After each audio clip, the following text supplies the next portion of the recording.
RCR, la red que comunica y une al Perú. Herbert Cuba, ¿no? Él es médico especialista en política de salud pública, comentarista del portal de opinión El Montonero, ¿no? Y como nos acompaña cada sábado. ¿Cómo le va, doctor Herbert Cuba? Qué gusto saludarlo, muy amable. Gracias por atender esta comunicación. Muy buenos días y un saludo a través suyo a todos los peruanos. Bien, su reciente artículo dice conflictos en la conducción de la lucha pandemia entre el Ministerio de Defensa y el Ministerio de Salud. Usted siempre tiene un ojo clínico, ¿no? Y háblenos con claridad, ¿cuál es el conflicto que se está generando, no? Mire, como se ha podido observar en la última conferencia de prensa que ha dado el presidente de la República, se ha visto cómo está el mando dentro de esta pandemia. Y claro, el presidente está arriba, luego viene la PCM, luego viene el Ministerio de Defensa y al final viene el Ministerio de Salud. Y luego de uno escuchar al Premier, que hizo una larga apreciación sobre la estrategia global, uno se da cuenta que realmente eso es así, en ese orden. Es decir, se ha priorizado desde el inicio, lo que ya hemos comentado en otras oportunidades, el enfoque hospitalario y militar y policial.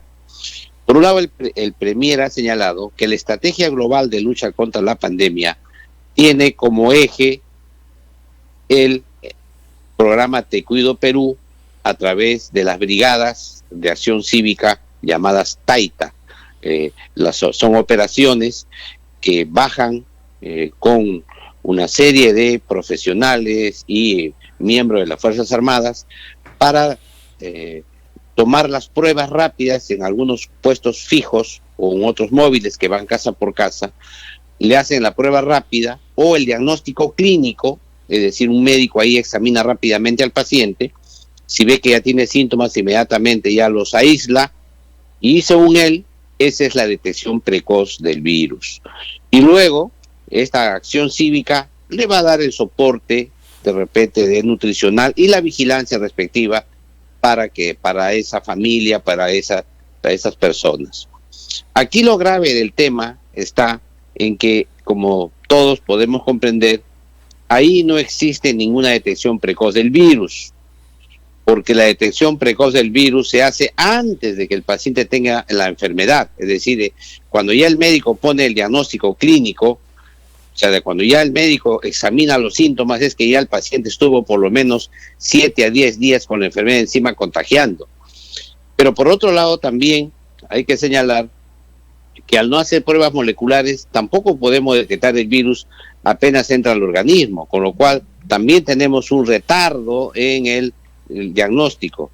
Y luego el problema no es solo el aislamiento de la familia, sino el problema es ¿qué sucede después que se retira la brigada? ¿Qué pasa con esa familia y cuál va a ser la actividad que hace la sociedad ahí al nivel local para enfrentar?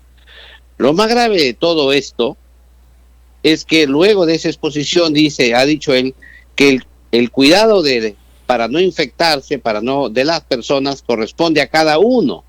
Es decir, lo que él señala claramente ahí es que ese es un problema personal, el no infectarse. Eso no tiene nada que ver la estrategia del gobierno. Y por otro lado ha señalado que cuando ya observa que el paciente está grave, se le pasa al hospital y solamente se refiere al sistema de salud en los niveles de atención 2 y 3, que corresponde al nivel hospitalario. Para el primer nivel de atención, los centros de salud y las postas no existen. En el mensaje no ha dicho una sola palabra. Y por otro lado, lo que ha llamado la atención poderosamente ha dicho que lo que hace las brigadas de estas de acción cívica, ¿no?, llamado TAITA, es entregarles tratamiento precoz, dice, a las pacientes. Tratamiento precoz no existe, porque como todos sabemos, todavía no hay un tratamiento contra el virus. Me parece grave esa confusión, porque al plantear él como alta autoridad del gobierno que conduce esta lucha contra la pandemia, eso es por lo menos una desinformación a la población. No hay tratamiento. Lo que hay son algunos medicamentos que sirven como paliativos, ¿no?, que coadyuvan a que el organismo se defienda por su propia fuerza, digamos. Pero no hay un tratamiento y esto también ha llamado la atención. ¿Y dónde viene el conflicto grave que se ha suscitado? No solamente en la conducción, porque como es natural, este no es una guerra, como ya lo hemos aclarado en determinado momento. Esto no es un tema de militares ni policías, esto es una pandemia y por lo tanto la conducción le debería corresponder a la ministra de Salud y al Ministerio de Salud y a todos los funcionarios de alto nivel, incluyendo directores de hospitales, jefes de centros y puestos de salud a nivel nacional. Pero lo que más llama la atención en todo esto es que hay algunos puestos de estos que se colocan en los parques, viene la gente, estos puestos móviles del programa Taita, viene la gente, hacen largas colas, les dan lo que ya he relatado y luego se retira. Entonces la gente queda totalmente apenada porque no consigue cupo, están preguntando siempre dónde va a llegar la brigada, dónde hay que ir para hacerse las pruebas, etcétera. Y el segundo tema que hay aquí es que a veces se instalan en centros de salud que ya existen, que son antiguos, conocidos, y ahí ocupan un ambiente, hacen ahí las pruebas correspondientes y luego se retiran. Y la población que no alcanzó cupo vienen a hacer grandes colas a presionar a la gente de planta, a la gente que trabaja ahí cotidianamente, a exigirles que les hagan las pruebas, los exámenes, etcétera, que ellos no tienen durante el programa. Y esto ha generado, en ambos casos, maltrato, mucho maltrato, insultos a la población, insultos a los servidores por parte de la población que con justa razón cree, ¿no?, que no diferencia pues lo que es un centro de salud de una brigada de acción cívica. Y en otras palabras, entonces, aquí lo que vemos es que teniendo un sistema, una red sanitaria tan amplia a nivel nacional, se prioriza estas acciones cívicas directas desde las Fuerzas Armadas. Y por otro lado también, no hay una sola mención al trabajo articulado de la población con los establecimientos de salud, a lo que se llama el enfoque comunitario.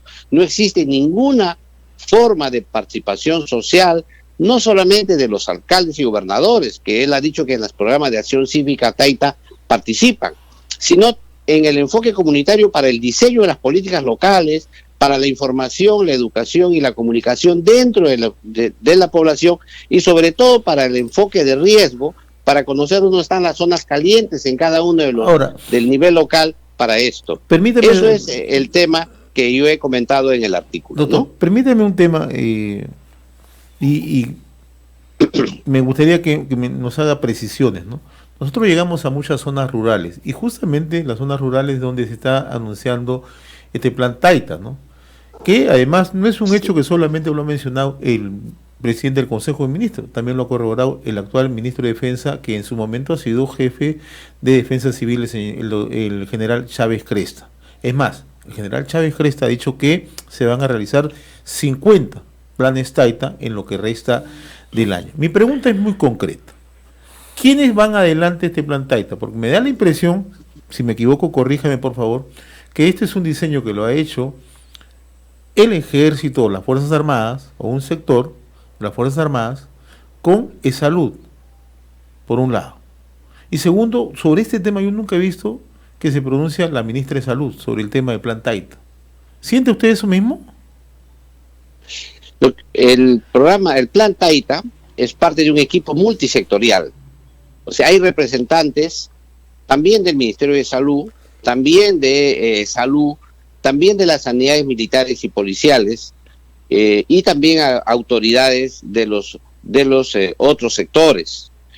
Pero es un plan que tiene como eje central es la geolocalización, es decir, que ellos manejan la información confidencial de todos los peruanos en su ubicación y en base a eso ellos dicen dónde están la mayor número de contagiados, ahí nos vamos y en base a eso elaboran un plan y como se dice bajan, ¿no? Porque es un programa de acción cívica, bajan bajo esa lógica, intervienen, toman las pruebas estas que les he comentado y luego se retiran. Entonces, en esa medida, este programa no tiene ninguna sostenibilidad. Ese programa es solamente lo que se hace, ¿no? Para fines de asistencialismo, de apoyo social, Más parece de ayudar a los clientelaje, ¿no? vulnerables, Parece de clientelaje, ¿no? para prácticamente de clientelaje. No se me ocurre a mí, por ejemplo, que este programa de acción cívica Taita lo hagan en Miraflores, en San Isidro, en Magdalena, o puedan hacerlo, por ejemplo, hasta en Barranco, etcétera. Esos son programas diseñados precisamente para las zonas más vulnerables del país. El resto de la población no tiene una estrategia, cuando lo lógico debería ser que una estrategia articulada.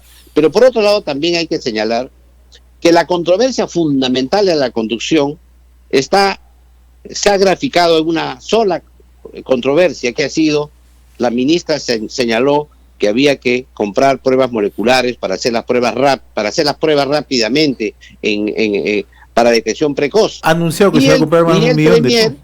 Y el premier le dijo que eso no era importante. En esta época lo importante es el diagnóstico clínico que se hace para los ciudadanos, con la cual queda demostrado, ¿no?, que el objetivo no es prevenir la enfermedad, no es cortar la transmisión del virus en la comunidad, no es evitar los contagios, sino es tratar a los pacientes y meterlos a los hospitales y tratar de resolver los problemas en los hospitales, con lo cual generamos que la enfermedad, lo que se llama en medicina la evolución natural de la enfermedad o la historia natural de la pandemia, que significa que poco a poco nos vamos a infectar todos. Va a llegar un momento, como ya lo había dicho el exministro Zamora, que todos se van a enfermar y en consecuencia los que sobrevivan van a tener ya la inmunidad con anticuerpos neutralizantes. Y esto evidentemente significa un altísimo costo social para nuestro país.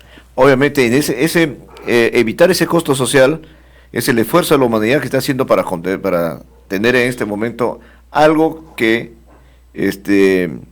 le corte, obviamente, esa aceleración que estamos viendo, por ejemplo, en otro país de la pandemia, ¿no? Con ese costo que usted señala, y esa es la vacuna, pero que tampoco no es una cosa que podamos así tan efusivamente decir, bueno, ya está casi lista la vacuna, así que mejor esperemos nomás un poquito ya. Y mientras tanto, la gran pregunta es, ¿qué hacemos de aquí hasta el día que llega esa vacuna, ¿no? Mire, yo le voy a dar una idea a usted que de repente lo va un poco turburar, pero la cosa es bien sencilla.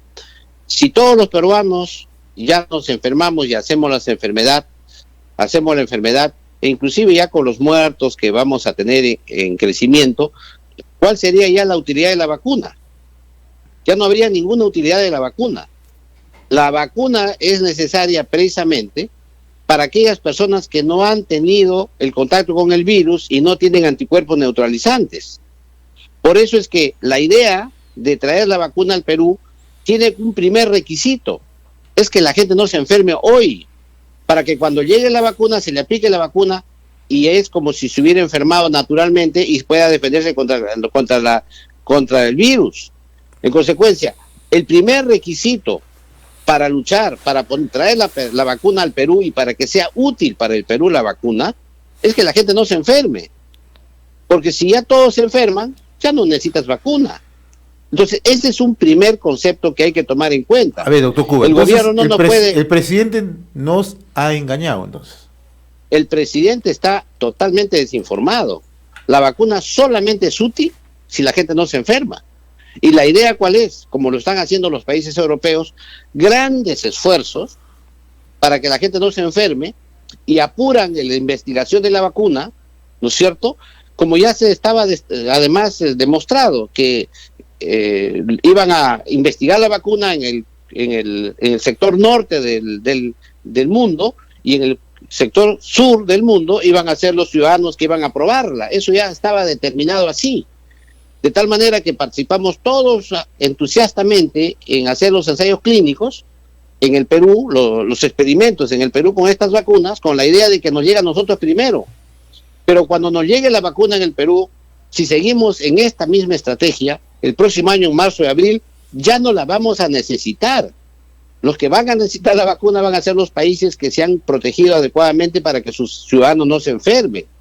Entonces, yo creo que aquí el tema está en, otra vez más, insistir en cambiar de estrategia, dejar que el Ministerio de Salud esté al mando. Y luego también hay una cosa importante.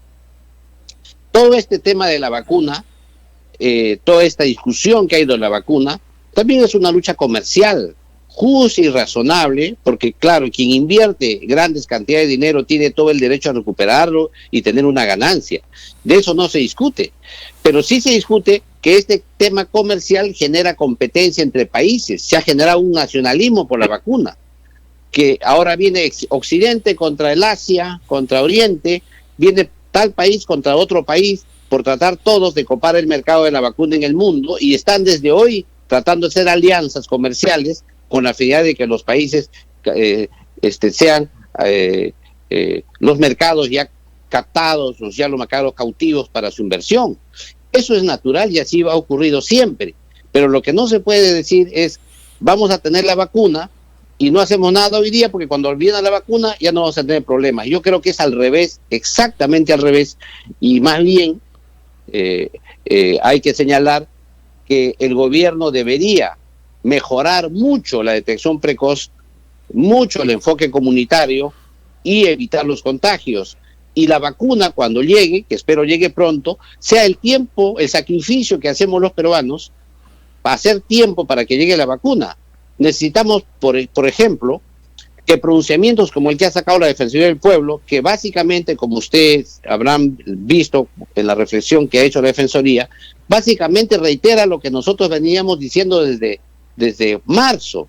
Es decir, que si desde las organizaciones, desde los ciudadanos, desde los partidos políticos, desde la sociedad civil, no se le exige y se le encara al gobierno que abandone este enfoque hospitalario, militar, policial y confíe más en los ciudadanos, confíe en los comedores populares, en las ollas comunes, en las organizaciones de base. Es más, que no solamente sirven para luchar contra la pandemia, sirven también para evitar y eludir el impacto que tiene la gran recesión económica y el empobrecimiento masivo de la gente, la violación sistemática que existe de algunos derechos que se hacen debido precisamente a la pandemia. En consecuencia, todo este tema de trabajo se requiere que el gobierno lo lidere, porque si no, lo que tenemos al frente es un gobierno desarticulado que no puede manejar una estrategia de reactivación económica por un lado, una estrategia de reactivación de los servicios sociales, una reactivación de los derechos fundamentales, porque los derechos humanos también han sido suprimidos y progresivamente deben ser retomados. Y por último, ni siquiera nos puede dar una información de lo que ha ocurrido, del daño que tiene el país. Lo primero que ocurre en una pandemia o lo primero que ocurre en un desastre es hacer un inventario de daños. Y lo que la población le pide al gobierno es decir, señor, ¿en qué nos hemos afectado? En la educación, en la salud, en la industria, en la pesca y en todos los sectores. Y eso tampoco tenemos. Ahora, en consecuencia, lo que se pide es que el mejor gobierne. Ahora, doctor Cuba, hay un hecho que uno lo percibe en la calle.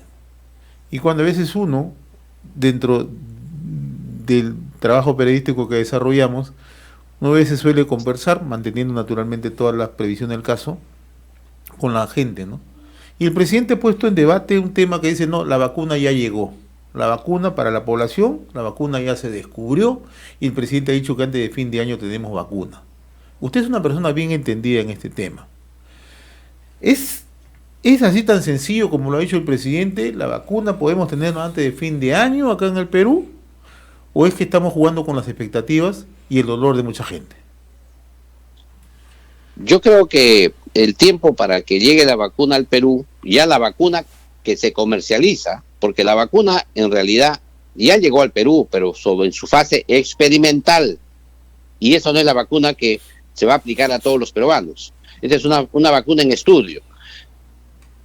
Entonces, pero para que llegue en su fase ya de aplicación masiva en el Perú, como todos los entendidos lo han dicho, si es que todo va bien, si todo el sistema de vacunación que maneja el Ministerio de Salud funcionase adecuadamente, no debe ser antes del segundo trimestre del 2021.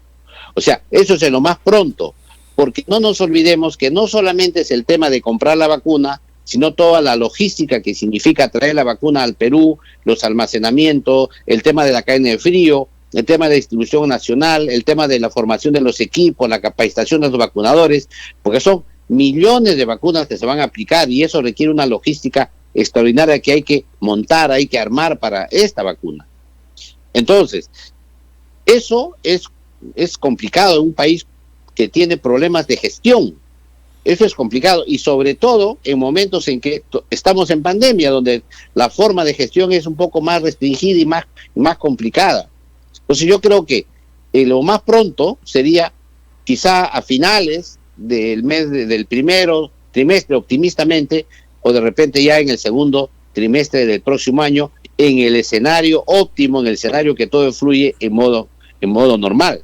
Sin embargo, sí van a venir vacunas experimentales, porque no va a ser la única la que ha venido ahora, la que es esta vacuna china, sino vendrá también la Rusia y vendrán las demás vacunas y todos van a llenarse todos desesperadamente van a ir a participar en los ensayos pensando en su protección. Pero hay que señalar también que no todos los que reciben la vacuna reciben realmente la protección, porque también reciben lo que se llama el placebo, es decir, nada, solamente para que probar pues si la vacuna funciona. Eso requiere comparar contra nada y en consecuencia no están seguros de tener una protección. Eso es importante que la gente conozca, que todavía el tema de la vacuna es un tema de mediano plazo, no es un tema del corto plazo. Lo único concreto que tiene el corto plazo es evitar el contagio, es evitar que nos infectemos.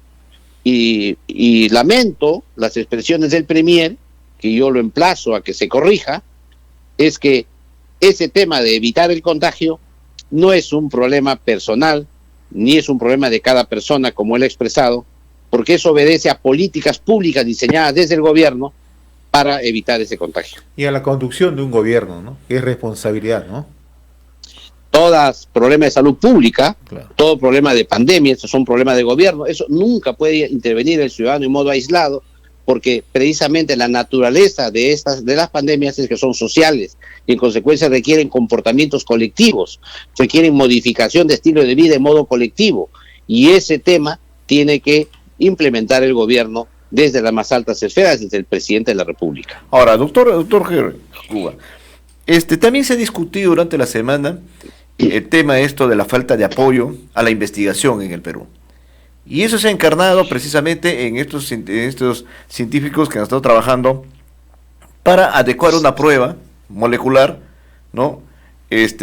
Aquí en el Perú, y que estaban carentes de apoyo.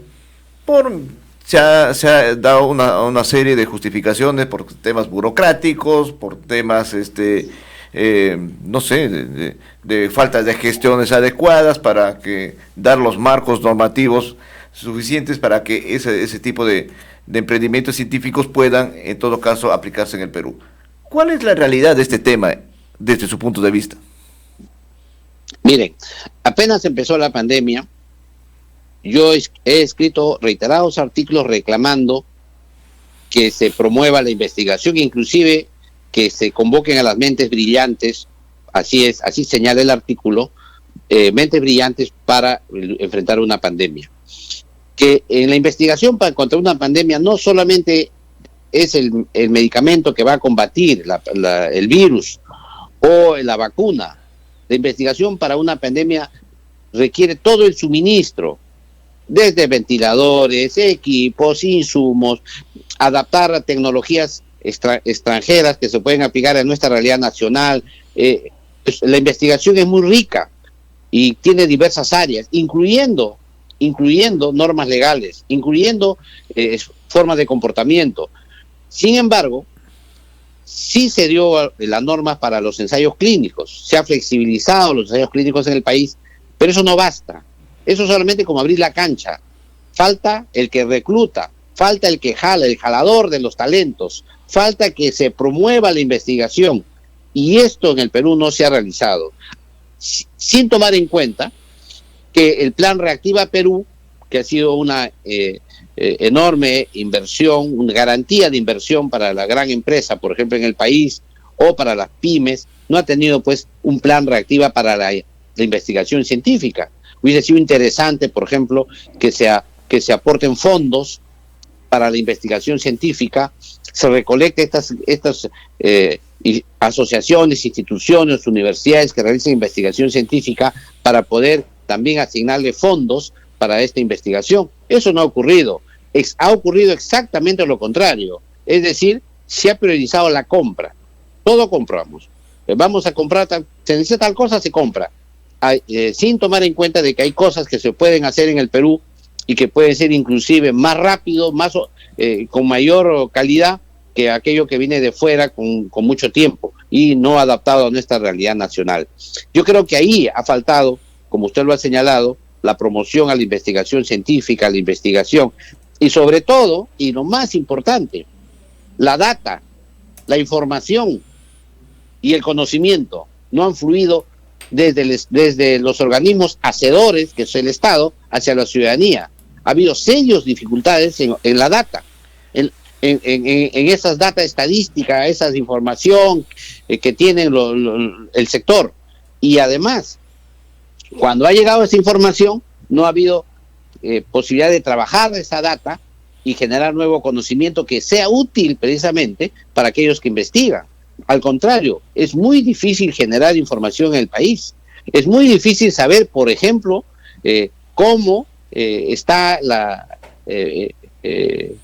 yendo la pandemia en estos instantes. Es muy difícil, hay que estar buscando una serie de cuadros, ver el cuadro de las regiones, el cuadro nacional, etcétera. Ocurre lo mismo con los fallecimientos, ocurre lo mismo con las pruebas rápidas, las pruebas moleculares, ocurre mismo con el tema del comercio, del agua, del agua potable, del comercio del jabón, etcétera. Es decir, hay una serie de limitación de data, de información, para que los investigadores puedan hacer su trabajo. Porque necesitamos también que investiguen no solamente pues contra el virus, claro. Estamos también cómo se comportan las sociedades, cómo están soportando el aislamiento, también necesitamos estudios sociológicos, etcétera. El estudio es masivo y eso requiere un promotor. Y ese promotor siempre una pandemia, porque es una política pública, lo tiene que hacer el gobierno. Muy bien, doctor Heber Juga, como siempre muy agradecido por compartir esta reflexión sabatina. Le agradezco la gentileza, un abrazo, muy amable. Muy agradecido, un saludo una vez más a todos los peruanos. RCR, la red que comunica y une al Perú.